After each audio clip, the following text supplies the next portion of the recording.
Well, the return of warmer weather, you might be asking, is it here to stay? Well, I just told you that it's going to trail off. The question is, do we get the real cold air to come in? And let's look ahead with Bernie Rainio and AccuWeather long-range expert Joe Lundberg. Well, it certainly has been a warm start to March. The question is, will March end the way it started? With that, long-range expert, you know him as the crystal ball, Joe Lundberg, has all the answers, Joe. Let's just say that there's going to be some changes. In the last third of the month of March, Bernie, is going to have some cold air with it. In fact, there's going to be a pretty good shot that'll come in early next week. And here's the setup. You're going to see an upper level low pressure area in the southwest on Friday. And as we put this into motion, that feature is going to kind of stay put, and you'll have the jet stream kind of work its way northwest to southeast across the Midwest, the Great Lakes, and the Ohio Valley.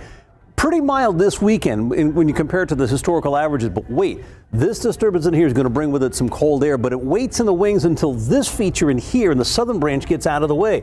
That's the genesis of a storm. The concern had been, will that tap into the cold air and mean snow? Well, it's going to be cold enough for snow, but that comes after the storm moves off the coast. So the two are mutually exclusive. But watch out, that cold air does follow early next week.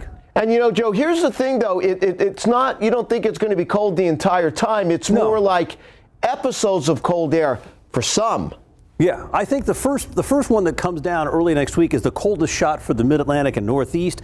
There'll be more snow or cold shots after that, but the coldest air is weighted more back towards central Canada and the northern plains.